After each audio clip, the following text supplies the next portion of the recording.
osteopathy through a relative who was being treated very successfully.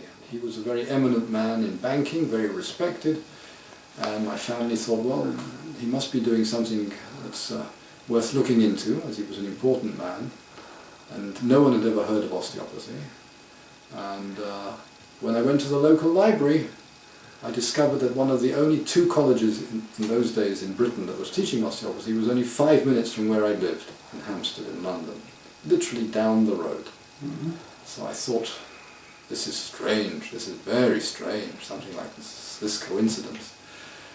So I realized I had to investigate. I went round to the college, it was summertime, and the man who answered the door was the registrar of the college, who lived on the premises, and he suggested I come in and chat to him, which we did for 2.5 hours. It was so interesting to talk to this man, and he became an important teacher in my life. He happened to have been an Alexander teacher who was very interested in osteopathy and naturopathy, and he was the registrar of the college. But he was already in his late 70s, and I was so impressed by his use of his body and his posture and his youthfulness that I felt I must listen to this man. So we talked a lot about natural medicine and osteopathy and the Alexander technique. So I decided to join and try the first year, because it was a very interesting college that allowed you to try the first year and only pay by term, so that if you wanted to leave at any time in the first year, you wouldn't lose all your money. I thought that was very nice. That's how it started. But within a few months I wasn't sure I wanted to stay, because I didn't find the standard of science very high. But for this one man, I was willing to continue learning there. But by the third year, I was beginning to be so fed up with the osteopathy that was being taught there, which was so poor, that I really was ready to leave. And just then, John Waldman decided to teach at the college, coming all the way from Maidstone to London once a week.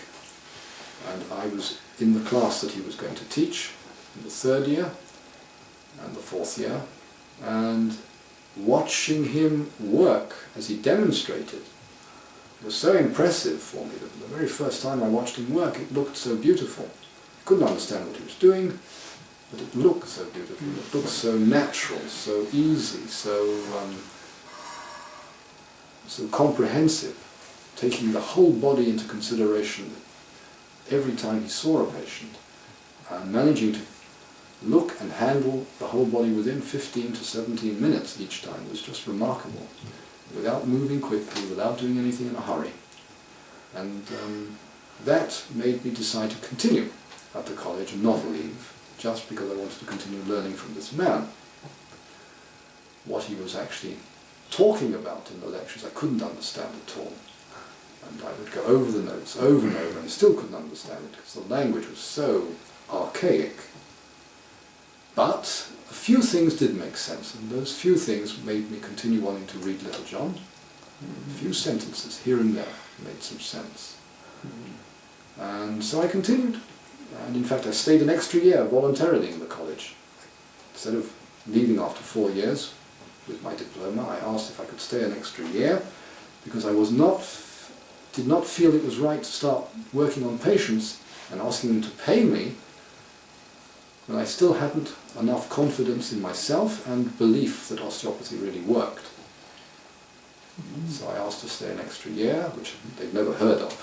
I just wanted to stay an extra year. They were so surprised and so, well, whatever, that they asked me to only pay half the normal fee for that last year. So I devoted that whole year to carrying on with my studies and practicing and working in the clinic as much as possible.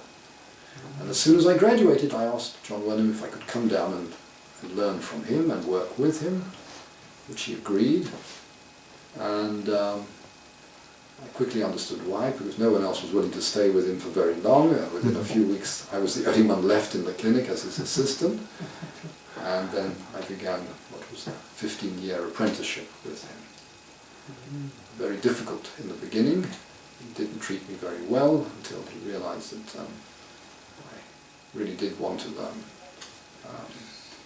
However, I had already begun studying as many texts in his library as possible, And I quickly came upon his teacher, Edward Hall, as well as Little John's notes. Reading Hall's articles, I realised that this is a man I wanted to get to know a little better. He was still alive, but he was in retirement.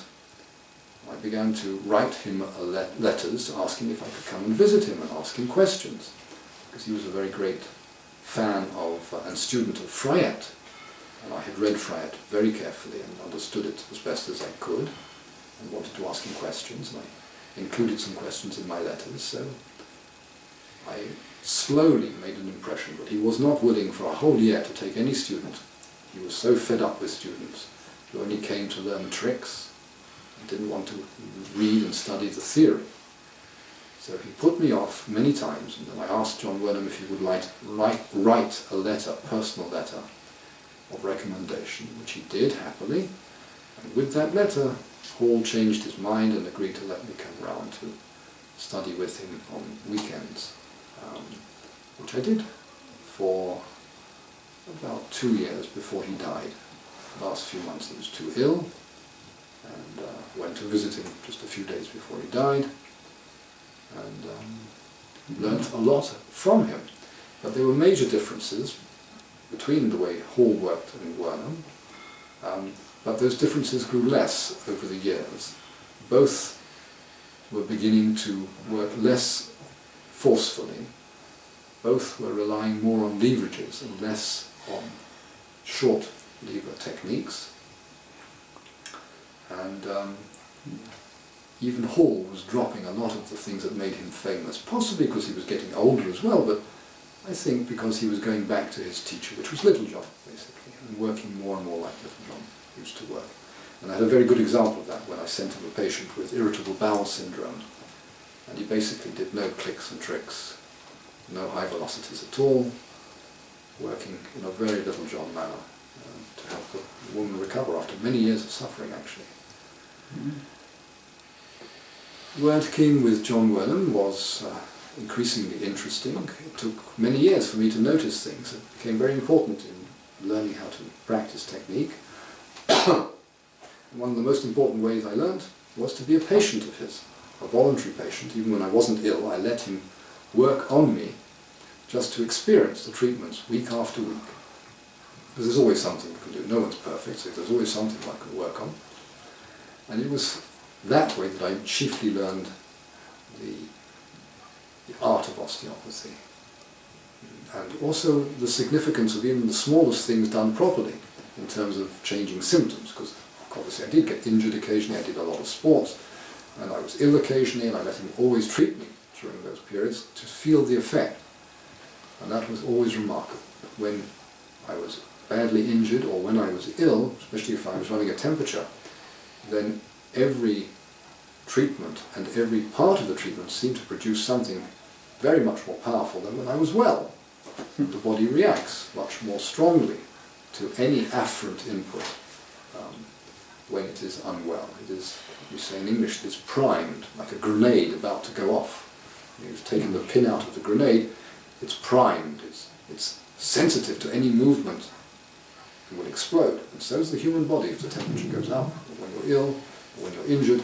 Only a small amount of contact is enough to produce a reaction. And that was fascinating, to be ill and to be treated at the time when you're ill.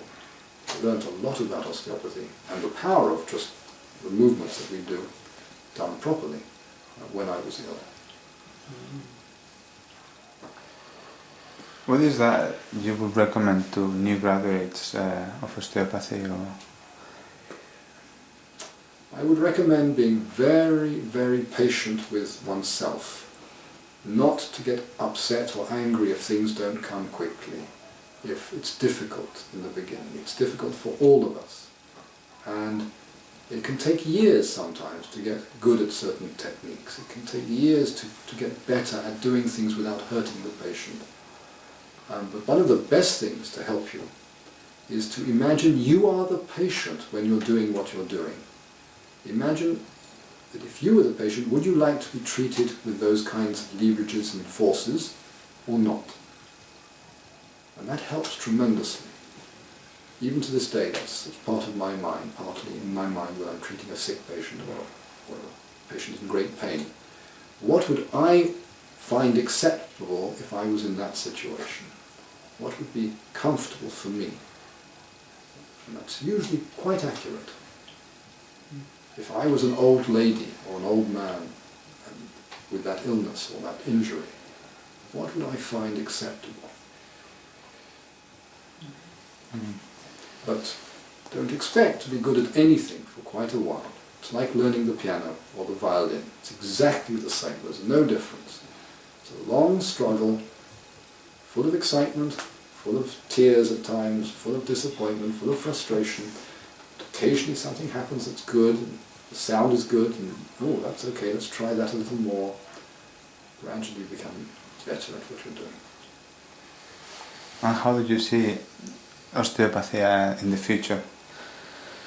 Hanging on by its fingertips in terms of real osteopathy. It's just a thin, thin possibility that it will survive and grow or totally disappear. Because there are only very few people in numbers that are actually working hard to preserve the way the founders of the profession worked and trying to get the same results as those founders got. With sick people and very injured people, which is the real challenge, because people who are just mildly in pain or not very ill get better anyway, even if you do nothing. Just wait, just be kind to them, just smile, just give them confidence, just tell them what's wrong with them. That's already 80% of the cure for most people. To know that they're not going to die and that they're going to get better in a few days or a few weeks. Body will overcome most illnesses. Most illnesses are self-limiting.